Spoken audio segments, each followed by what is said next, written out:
Hi friends, இன்றைக்கி 6th ஸ்டாண்டர்டில் வந்து தமிழ் சொசைட்டி பற்றி ஒரு சின்ன அப்டேட் பார்க்கலாம்.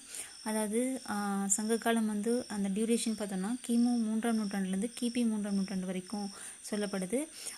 புவியியல் பரப்பு பார்த்தோன்னா வடவேங்கடம், அதாவது இப்போ இருக்கிற திருப்பதி, மேலே திருப்பதி இருக்கும். அப்போ வடக்கில் திருப்பதி, தெற்கில் வந்து கன்னியாகுமரி, அதே வந்து கிழக்கிலும் மேற்கிலும், கிழக்கில் வந்து கடல் எல்லைகள் இருக்கும், மேற்கிலும் வந்து கடல் எல்லைகள் இருக்கும்.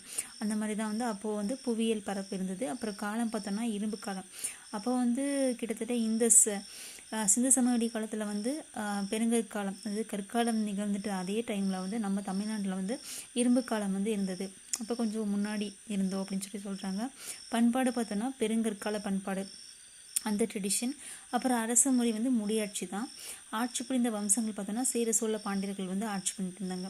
அப்போ நம்ம சங்க காலத்தை பற்றி, அதாவது கலிஃபோர்னியா பல்கலைக்கழகத்தில் தமிழ் மொழி பேராசிரியர் இருந்த ஜார்ஜ் எல் ஹார்ட் அப்படின்றவர் என்ன சொன்னார்னா, தமிழ் மொழியானது வந்து லத்தீன் மொழி அளவுக்கு பழமையானது, அதாவது உலகத்திலே பழமையானது லத்தீன் மொழின்னு சொல்லுவாங்க. அப்போது லத்தீன் மொழிக்கு அதாவது ஈக்குவலாக வந்து வச்சு சொல்லியிருப்பார். ஏன்னா ஜார்ஜ் எல் ஹார்ட் அப்படின்றவர். அதுக்கப்புறம் வந்து மற்ற மொழிகளின் செல்வாக்குக்கு உட்படாமல் முற்றிலும் சுதந்திரமான ஒரு மரபாக வந்து உருப்பெற்று எழுந்திருக்கு அப்படின்னு சொல்லிட்டு தமிழ் மொழியை சிறப்பித்து சொல்லியிருப்பார். தேங்க்யூ.